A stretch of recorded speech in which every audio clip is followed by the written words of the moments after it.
সবাই জানি যে বিকল্প বিরোধ নিষ্পত্তির জন্য এটা করা হয়, তাই না? এনবিআর এ এটা এই এরিয়ারের মানে সুবিধাটা হইল দ্রুত সাশ্রয়ী দীর্ঘমেয়াদী পরিকল্পনার দ্রুত সমঝোতার মাধ্যমে যদি শেষ করা যায়, করদাতাকে যদি সুবিধা প্রদান করা যায়, তাহলে এডিআরের মাধ্যমে সময় সাপেক্ষ ব্যাপারগুলোকে দ্রুত তার সাথে শেষ করার জন্য এই বিকল্প বিরোধ নিষ্পত্তিটা করা হয়, মিডিয়েশনটা করা হয়। এর ভিতরে গোপনীয়তা রক্ষা করা হয়, যেমন আমাদের করদাতাদের বিভিন্ন ইনকাম এক একজনের এক এক রকম, কোটি টাকার উপরে, কেউ লাখ টাকার উপরে, কেউ আরো বিভিন্ন ধরনের ইনকাম আছে যেগুলো গোপন, তাদের এই গোপনীয়তা রক্ষা করা হয় এডিআরের মাধ্যমে। তারপরে এটার উভয় পক্ষের লাভ হয় সমঝোতার মাধ্যমে, উভয় পক্ষের লাভ হয়।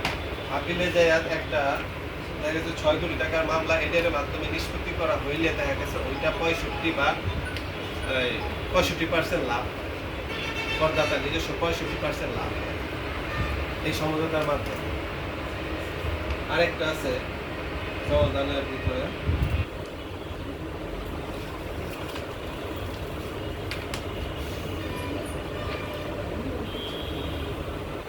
তৃতীয় পক্ষ ছাড়া সরাসরি পক্ষগণের মাধ্যমে এই আলোচনাটা করে সমাধান করা হয় এডিআর। তৃতীয় পক্ষের সমঝোতা ছাড়া সরাসরি করদাতার সাথে ডিসিটি বসে এটা সমঝোতা করতে পারে। এই বিকল্প বিরোধ নিষ্পত্তি দেয় এডিআরের মাধ্যমে। এইখানে আমাদের 4টা পার্টে শেষ করা হয়, মধ্যস্থ সালিস সমঝোতা এবং আলোচনার মাধ্যমে এডিআর সমাপ্তি ঘটে।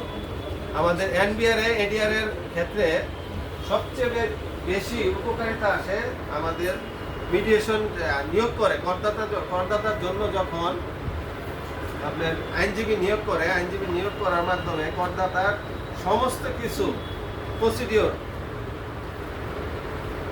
একজন আইনজীবী স্যারকে প্রকাশ করার মাধ্যমে তার দেখা গেছে একজন অডিটর এই মামলাটায় একটা তার 6 কোটি টাকা বা 5 কোটি টাকা একটা বিল করে রেখে গেছে বা প্রতিবেদন তৈরি করে গেছে।